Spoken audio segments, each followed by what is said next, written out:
Hi everybody, welcome back if this is your first time here. My name's Anna, I'm a clinical psychology doctoral candidate, and on this channel we talk about real-life applications to psychology. Today we have another video from the Research Revealed playlist, so looking at one specific study and trying to apply it to our everyday lives. Today's study is from 2019, and this was the hypothesis.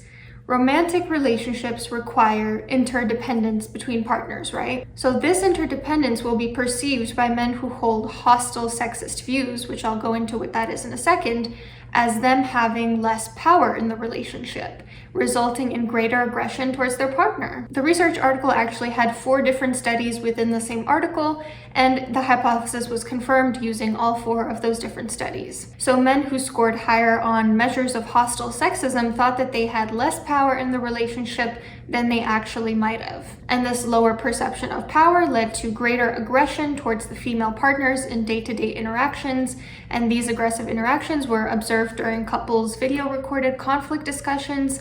They were also confirmed by participant self-reports over the course of a year. Also, these studies showed that it's less about men desiring greater relationship power, but rather perceiving lower relationship power. These men were generally not just dominant with all people, just with their partners because of hostile sexist attitudes. None of these findings were the result of the man holding more negative evaluations of his partner. In other words, it's not about thinking that your girlfriend sucks, it's about thinking that your girlfriend is trying to take away your power merely by being in a relationship, which sometimes requires interdependence. So let's break this down. First of all, hostile sexism, what is it? I think it's what we typically think of as sexism. Hostile sexism is defined as antagonistic and aggressive views of women as unfairly threatening men's social advantages, fears that men are losing control over their previous social resources. Research article also says hostile sexism protects men's privileged social status by expressing aggressive and threatening attitudes towards women who challenge men's social power, such as female leaders, professionals, and feminists. Yeah, that definitely sounds about right. Sounds pretty familiar with what I've encountered here on YouTube anytime I talk about sexism or feminism. Definitely a lot of backlash from the men who hold hostile sexist views. Not all of them, of course, but the ones that do. Sexist men tend to feel threatened by women who want equality, and in turn, they become more aggressive. It's all about not wanting to lose the upper hand in society. Past research has also shown that hostile sexist men tend to hold more accepting attitudes towards intimate partner violence and are more likely to blame women for it when it happens. They're also more likely to be verbally aggressive in intimate relationships in both day-to-day life and during conflicts. So this is pretty contrasted with benevolent sexism, which is something that people don't really talk about as much except in the research. Benevolent sexism is actually this somewhat infantilizing belief that women need to be taken care of, that men need to protect them and use their greater power to basically coddle women. I think a lot of femininity channels on YouTube utilize benevolent sexism, for example, this idea that the man has to be strong and provide, and the woman is just fragile and cannot take care of herself, and that men and women absolutely need each other, which completely invalidates gay relationships, for instance. But benevolent sexism actually acknowledges that straight men and women rely on each other, and this is celebrated rather than stigmatized. Therefore, men who endorse benevolent sexism are less likely to be concerned with being relationally dependent on their partner and more open to their partner's influence. So in relationships, understandably, people have to compromise, right? It's not generally feasible that one person holds all the power. So for example, let's say that I want pizza tonight and my partner wants gnocchi. Since I feel more strongly about it, he might give in and make his world-winning, award-winning pizza. It is the best I've ever tasted. But if I want pizza and he's too tired to make pizza, I might compromise and instead say, okay, no problem, I'll just make some tortellini. Yes, we eat a lot of Italian food. These types of compromises are normal in a relationship, but a man who holds a hostile sexist view might see this happening and perceive it as, oh my God, this woman is trying to steal my power. You might say, wow, I'm whipped, I'm giving in to what a woman wants, and she's taking away all my power, taking away my social status, emasculating me for cooking pizza like she asked. So interdependence theory says that interpersonal power depends on dependence, how dependent people are on each other. I have power if you are dependent on me or if I can control what you do.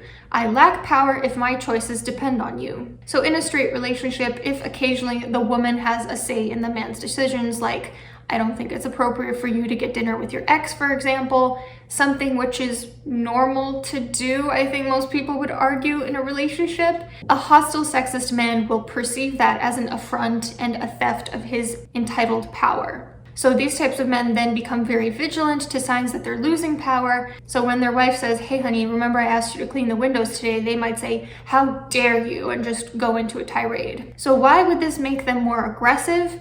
Because perceived low power has been associated with more aggressive behavior, particularly for people that think they are entitled to absolute or greater power. So in Homeland, there's this one scene where David Estes, who's the head of the CIA, is trying to get his coworker, who's a bit beneath him in terms of rank, to be fired because he was insubordinate. It's very much the same. Anytime someone thinks that they should be respected, that they should be held to a very high rank, and somebody threatens that worldview for them, they get very aggressive, they lash out. It's a form of self-protection, like, I deserve to be here. Why am I not being treated as such? It's the same with a hostile sexist man. When he thinks his power is being threatened, he lashes out in aggressive behavior to the woman who he feels threatened him. So how do we apply this to our real lives? As women, I think it's important to know to avoid these types of men. Avoid men who think that women, by pursuing equality in their relationships or on a larger scale, are trying to disempower men. Remember, in this study, men's hostile sexism was correlated with greater interpersonal dominance and a desire for power over women as well. Their interpersonal violence, their desire for power over women, and their propensity for violence were all positively associated with aggression over the past year. Aggression which was then confirmed by them, their partners, and by objective third-party viewers. Although yes, it's true that these men want greater power, it's not just that that's making them aggressive.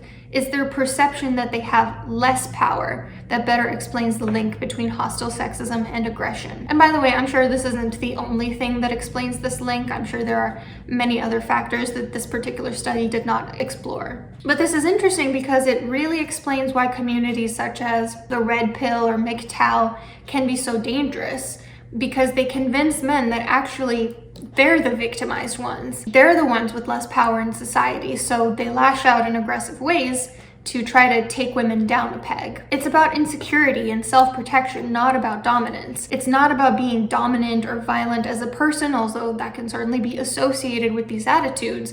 It's about believing sexist views, believing that men should be dominant over women and that any attempt at equality is a threat to that. These men who hold hostile sexist views, they lash out aggressively. They are essentially fragile. They're not dominant alpha males. They're scared. They think that they're being victimized by something as simple as a woman asking them to set the table. As we know, fragility can be incredibly dangerous. When people feel vulnerable and fragile, they do horrendous things. Their aggression is an attempt at restoring power. These studies actually show that hostile sexist men's aggressive responses actually exacerbate the conflict, and they undermine their problem solving and their relationship satisfaction, and therefore risking relationship dissolution. In other words, it's kind of a loop. Sexist men think that not holding absolute power in their relationship is a threat to them. They lash out aggressively. This worsens couple conflict, it worsens their ability to solve problems, it worsens the quality of the relationship for both partners,